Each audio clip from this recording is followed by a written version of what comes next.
Thank you, Rihanne, for your great explanation on static charts. I'm taking over to explain the interactive dashboard as a business intelligence analyst. Hello, Professor Faizan here. In this dashboard, I have used cards to display the total number of customers, total orders, net profit, total shipping cost, and the total amount of sales. I have used a donut chart which depicts the segment-wise sales, with the segments are namely corporate, home office, consumer and small business.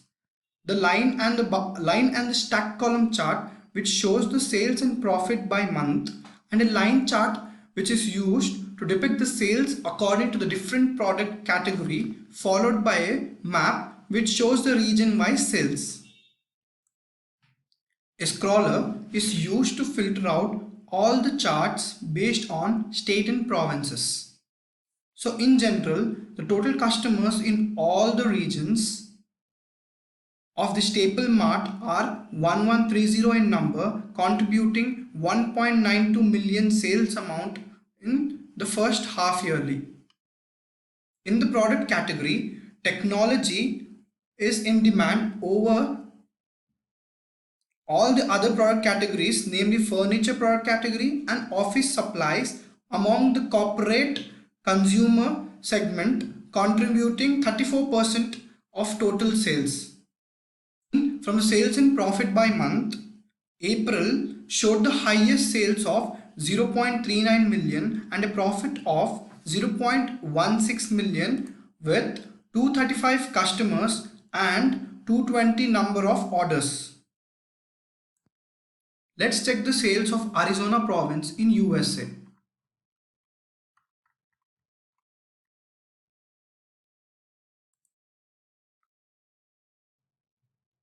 Corporate segment produces the highest sales among all, which is 49.83% of total sales. In sales according to product category, Arizona shows the demand of furniture over the other products. May month has the highest sales among the first 6 months. Now hovering over my mouse to New York province.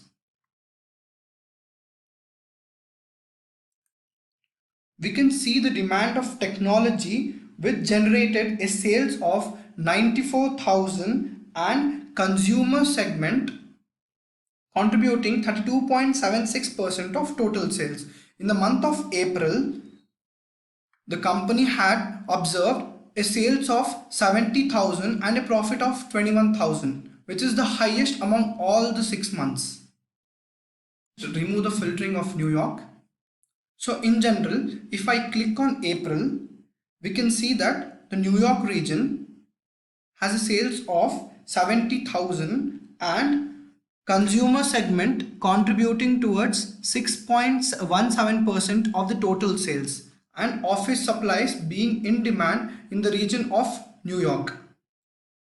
We can see from the sales and profit by month chart, it clearly shows a relation between sales and profit. According to the prophecy made in the month of April based on sales and the correlation between sales and profit, it was seen that there is an increase in sales price, then definitely the profit increases and vice versa. So you can say that there is a positive correlation. As we can see here, in general, sales prices in the month of May, which was predicted to decline, have fallen down. Hence, the profit has also fallen down. So in conclusion, I would conclude that the sales and profit, irrespective of this segment, product category, the region-wise sales, they have a positive prophecy or a positive relation. Thank you so much.